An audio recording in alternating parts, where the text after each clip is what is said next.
I appreciate it very much. I got a couple of young men with me here today. They're going to come and share some of their story. And I first met Dad as a result of a leadership class that I was teaching. And we had this over at the Centrum back years ago.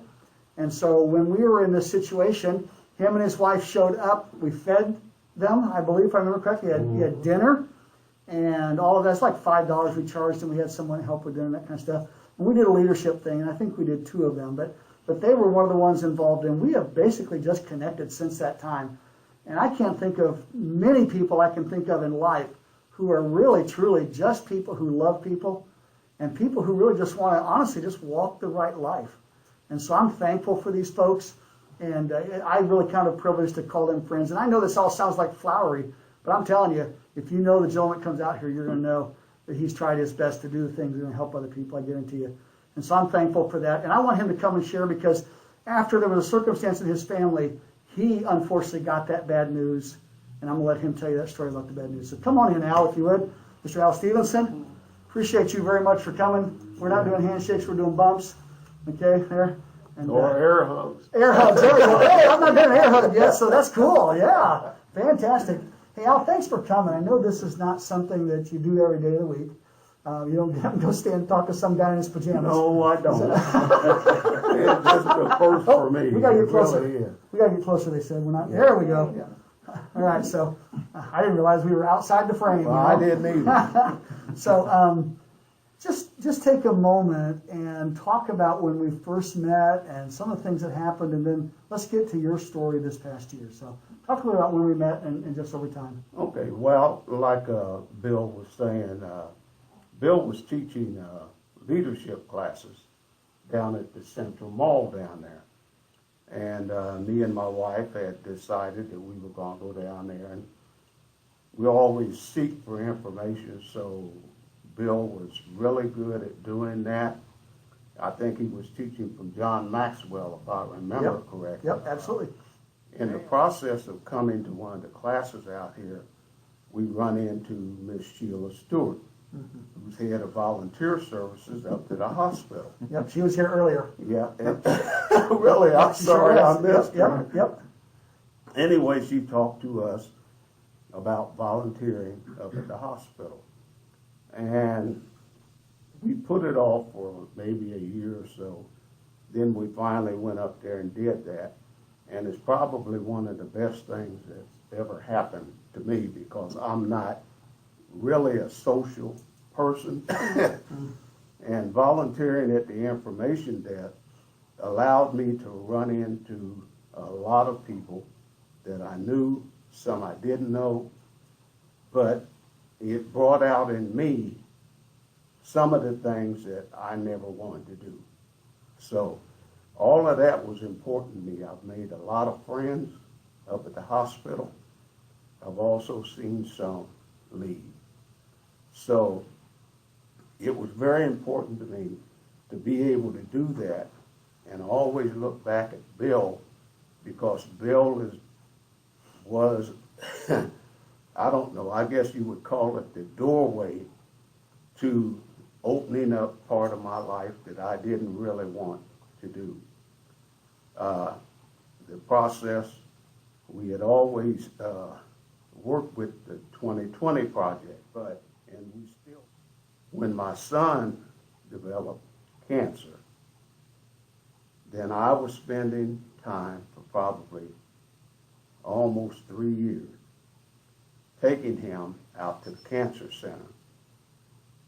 And in the process of time, they told him in January of 2019 that his cancer was in remission. But he was still going out there for checkups. December 13th of 2019, I was out there for a checkup. Now, I had been going before,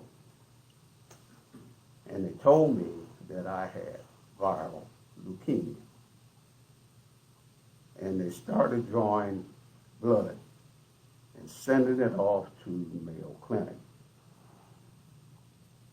When it came back that I had viral leukemia and not acute leukemia, they told me that it would be workable. They had medication to help with that. In the middle of July 2020, they told me my cancer was in remission. Wow. Great. And that ain't nothing but God working in my life. I've seen that whole process now.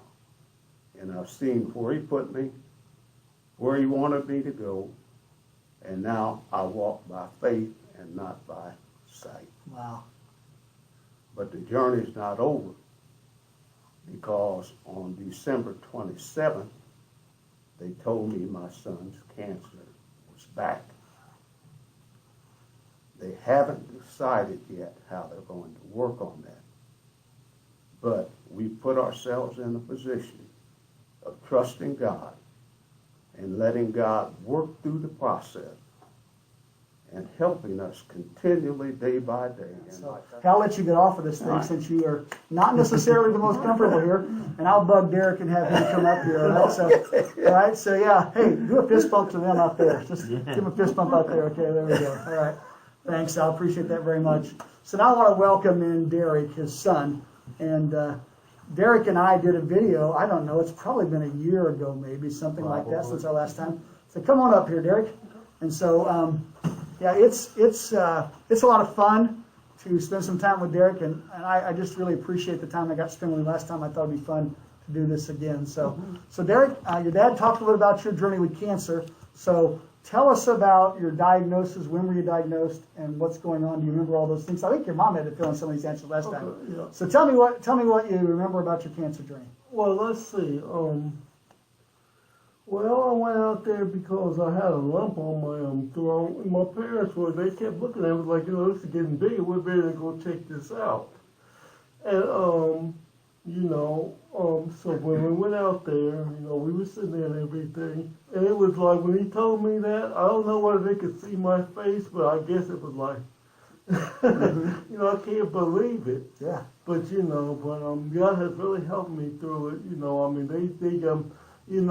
when they told me I thought I was going to have to go through a lot of treatments and stuff like that, I thought I was going to have to, they diagnosed me with non-Hodgkin's lymphoma. Yeah. That's what it was. Yep. So after a while, I went through the treatment and everything, and like my dad said, it was, when they told me I was cured, I was like, thank God, Yeah. Because I used to make a joke out there with them. I'd be like, it's like, God, I'm not a human penny cushion, but I would just stick here, there, Just grab those needles and go crazy, don't right. And I'm like, but anyways, it has been a journey for me. Yeah. It has increased my faith. That's right. Yep. Well, here's something, when we did the video the last time, some of those days after chemo, they were really tough, weren't they? So talk a little bit about during those times when you're just really worn out. What were some of the things you told me before, you remember? I was just tired. I didn't want to do nothing, And one day, my mom, she was like, I was laying there feeling sorry for myself, and she was like, nope, we're not going to do this. Because God has blessed us too much for you to sit around sorry for yourself. Yep. So and I can hear your mom saying that, even as you say it. So. She didn't say it in a mean way, but, but she was, how far my mom is, she was like, no, we're not going to do this. That's exactly right, yeah. Firm's the word I would use with your mom, absolutely, yeah. And I love you, Betty, so don't throw anything, okay? So, yeah. Your family's just been real special. So, what else about your journey do you want to share with folks? Because I think that most people think it's a walk in the park sometimes. No, it's not. So talk about, It's like it's draining, it's sad. And like I said, when I first heard about it, but what helped me? I lay up in bed one time, and all of a sudden I could hear it clear as day. God told me, I'm with you. Haven't I always been with you? And I'm like, yes, you have. Yes, yep. So, talk to me about where you're at right now with everything. Well, they just told me I had came back, and I'm kind of like, I was sad about it, but I wasn't as pissed as I was last time. Because, you know, I was like, when they first told me, I was like, yes, you know, I'm done with this. But, you know, but the doctor did say I didn't have to, they had different ways of treating me. It wasn't going to be as bad as I thought it was. Yeah. But thank God, I don't have to have needles and stuff poked in me. Yep. You know, Yep. so it's still an ongoing thing. They still keep an eye on it. I had my scan a few months ago, so Yeah. so I said a couple nothing months ago, really your mom changed. told me, yeah. And Yep. then another thing hadn't changed, but Yep, yep. you know. Now, if I'm not mistaken, you've had a couple of times when you've got a chance to talk to one of our telephone encouragers. They call the house to check on you. So what do you think about the people that call to encourage you? Oh, I really appreciate that because, you know, everybody needs encouraging, you know. Yep, yep.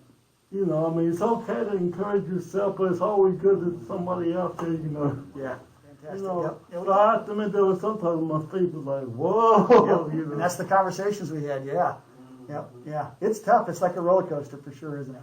Yep. Yep. I mean, you know, it's like, you know, my pastor always says, you know, he cracks me up saying this because it goes through my head sometimes.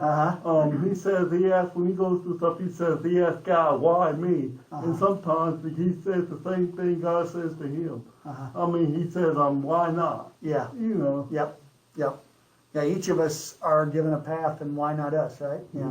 Yep, absolutely. Yep. Well, hey, Derrick, I appreciate your time. I really do. Your dad and you taking time out to come by and to share your journey and share your story today. It really means a lot to me. Al and Derrick, you guys have just been fantastic friends, and I appreciate it very much. And so if there's ever anything else as we continue going through that you're not getting, you let us know, and we'll make sure we try to get it for you, okay? Okay. All right. Take care, man. We'll see you later, all right? Okay. Take care. See. Hey.